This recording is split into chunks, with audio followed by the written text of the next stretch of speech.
시청역 역주행 사고를 수사하는 경찰이 이번 주 안에 운전자 차모 씨를 상대로 2차 피의자 조사를 벌일 계획입니다. 사고 원인을 둘러싼 논란이 계속되고 있는데 경찰은 사고 기록 장치 EDR 외에 다른 자료들도 종합적으로 분석해서 원인을 밝힌다는 방침입니다. 취재기자 연결합니다. 이현정 기자. 네, 이현정입니다. 네, 가해 운전자에 대한 수사 지금 어떻게 진행되고 있습니까?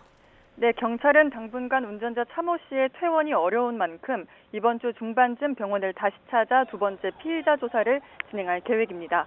경찰은 지난 주말과 휴일 서울대병원을 방문해 차 씨의 건강 상태를 확인하고 다음 조사 일정을 조율했는데요. 차 씨는 사고 충격으로 갈비뼈 10개가 부러지고 폐도 다쳐 입원 치료를 받고 있습니다.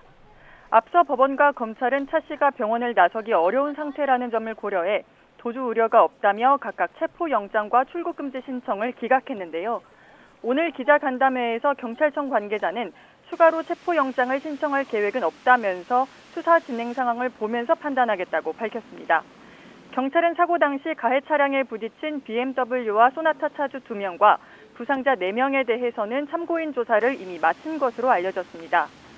앞으로 관련자들의 진술은 물론 사고 기록 장치 EDR과 CCTV, 블랙박스 등 전반적인 증거를 바탕으로 수사가 진행될 텐데 초점은 차량을 급발진 여부와 역주행을 한 배경이 될 것으로 보입니다.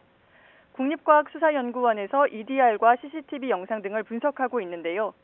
경찰청 관계자는 그동안 국과수가 급발진을 인정한 사례가 없다는 지적에 대해 최고의 감정 전문 연구기관인 만큼 분석 결과는 신뢰해야 한다면서도 감정 결과에 다른 기관이 참여해 자문해야 한다면 참고하겠다고 밝혔습니다.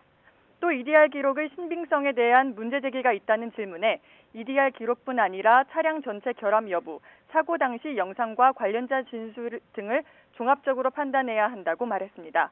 그러면서 EDR 기록은 급발진 여부를 판단하기 위한 여러 가지 요소 가운데 하나라고 밝혔습니다. 경찰은 국과수에서 이런 사고를 분석하는 데 보통 한두 달이 걸리지만 이번 사안의 중대성을 고려해 신속하게 진행될 것으로 안다고 설명했습니다. 지금까지 사회부에서 전해드렸습니다.